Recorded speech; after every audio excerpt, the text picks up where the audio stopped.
경영진과 리더 여러분 안녕하십니까? 오늘 우리가 딥다이브 해볼 주제는 매출 5천억 원 규모의 중견 자동차 부품 제조기업 A기업이 이뤄낸 컴플라이언스 4.0 구축 여정입니다.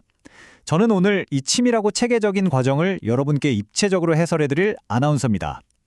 이번 분석 자료에서는 신설 컴플라이언스 팀을 이끌었던 윤준수 팀장이 어떻게 단순한 정책 발표를 넘어 현장의 실질적인 변화를 멱살 잡고 끌어냈는지, 그 핵심인 4단계 전략 수립과 실행 과정을 아주 집중적으로 파헤쳐 보겠습니다.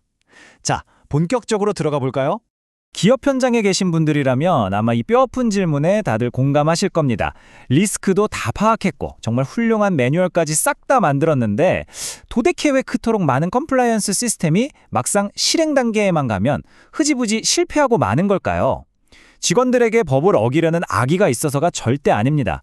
현업부서가 목숨 거는 성과 지표와 규제 준수가 정면으로 충돌할 때 이를 조율할 실질적인 실행 체계가 겉돌기 때문이죠.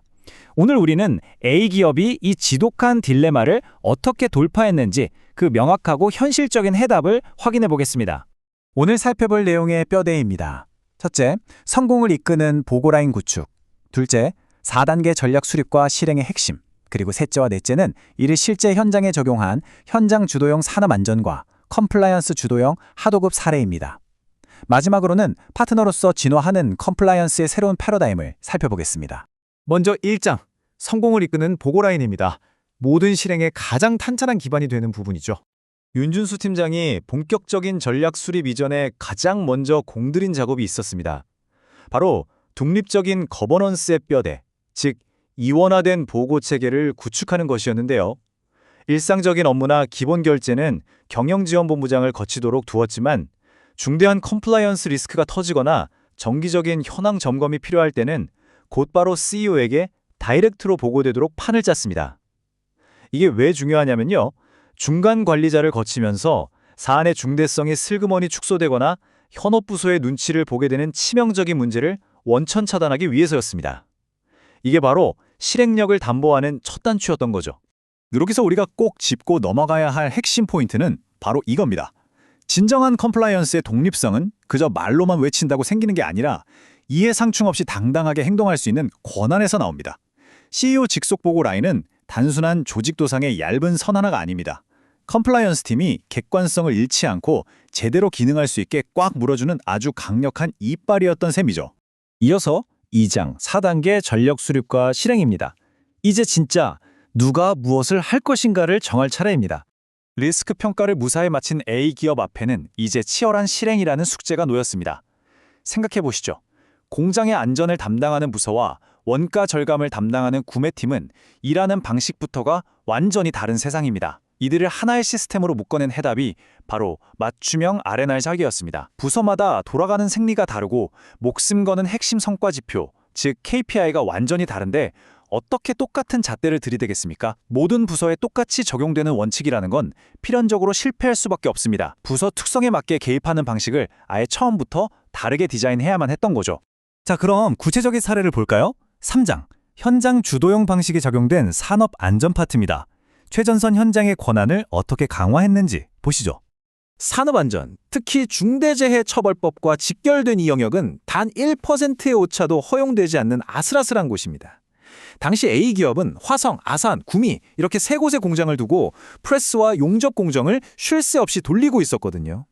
특히 화성 공장은 노후 설비 비율이 무려 30%를 넘어서 기계 돌아가는 소리만 들어도 상태를 아는 고도의 현장 전문성이 필수적이었습니다. 그런데 컴플라이언스 팀이 서울 본사 책상에 앉아서 이 복잡한 위험 요인을 다 통제한다고요? 애초에 불가능한 일입니다. 그래서 A기업은 일상적인 안전관리를 각 공장 사정을 제일 잘 아는 안전관리자들이 직접 주도하도록 현장에 아예 운전대를 쥐어줬습니다. 대신 컴플라이언스 팀은 철저하게 한 발짝 물러나 시스템 점검자의 역할에 집중했습니다. 법에서 요구하는 복잡한 의무사항들을 현장용 체크리스트로 싹 번역해주고 반기에 한 번씩 직접 공장을 돌면서 이 체계가 법적 요건을 제대로 충족하고 있는지 그 편참한 핀셋으로 관리하는 이원적 구조를 완성한 겁니다.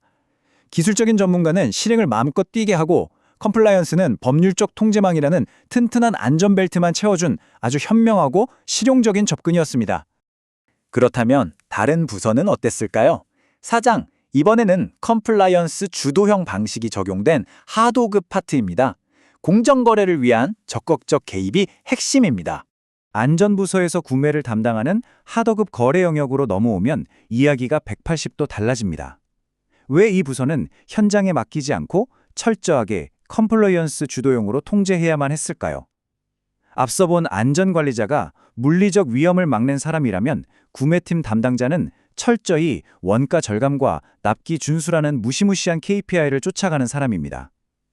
본인의 고가를 잘 받으려면 납품 단가를 무조건 깎아야 하는데 하도급법은 부당한 단가 인하를 엄격하게 금지하고 있죠.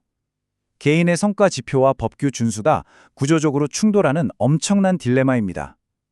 이걸 현업 담당자의 선의에만 맡겨둔다. 관행이라는 이름으로 법 위반이 밥 먹듯 일어날 수밖에 없습니다. 그래서 여기서는 컴플라이언스 팀이 직접 운전대를 뺏어잡고 쿡 치고 들어가야만 했습니다. 당시 구매 현장의 절박한 목소리가 어땠을지 상상이 가시나요? 완성차 고객사가 방금 우리 납품 단가를 깎고 갔는데 우리가 1차 협력사한테 단가 인하를 요구하지 않으면 도대체 우리더러 이 막대한 손실을 다 떠안으란 말이냐? 현장에서는 당장 이런 볼멘 소리가 터져 나옵니다.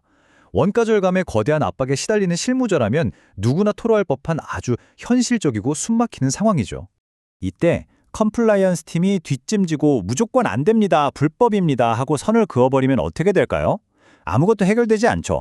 그래서 윤준수 팀장은 완전히 다른 방식을 택합니다. 무작정 깎지 말고 협력사의 객관적인 원가 분석 자료를 문서로 들이밀면서 협상합시다. 그렇게 정당한 사유를 남겨서 하도급법 위반 리스크는 깔끔하게 없애고 우리의 원가 경쟁력은 그대로 유지할 방법을 같이 찾자고 손을 내민 겁니다. 지적이 아니라 시스템적인 해결책을 들고 온 거죠. 말로만 한 게 아닙니다. 아주 구체적이고 촘촘한 조치들에 돌입했는데요.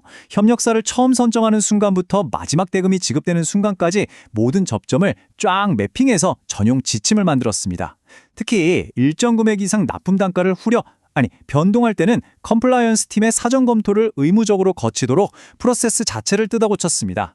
교육 방식도 완전히 바꿨어요. 졸린 법령 읽기가 아니라 검수 완료 후 사내 결제 기간이 60일을 넘어가면 대금 지급 지연으로 걸리는데 이럴 때는 어떻게 할 것인가 같은 진짜 현장에서 벌어지는 생생한 시나리오를 바탕으로 교육했습니다. 컴플라이언스가 실무의 혈관 속으로 깊숙이 스며든 겁니다. 마지막 5장입니다. 비즈니스 파트너로서의 컴플라이언스. 완벽한 패러다임의 전환에 대해 이야기해 보겠습니다. 컴플라이언스 4.0을 성공시킨 윤준수 팀장의 인터뷰에서 가장 인상 깊었던 핵심 철학을 그대로 전해드리겠습니다. 우리는 뒤에서 감시나 하고 손가락질하는 팀이 아닙니다. 우리는 법 위반 없이 원가 경쟁력을 유지할 수 있는 방법을 현업과 머리를 맞대고 찾아내는 파트너입니다. 바로 이 한 문장 안에 그 어렵다는 4단계 전략 수립과 실행의 성패를 가르는 가장 중요한 마인드셋이 전부 녹아 있습니다. 단순한 장애물 혹은 귀찮은 통제 부서에서 전략적 비즈니스 파트너로의 전환.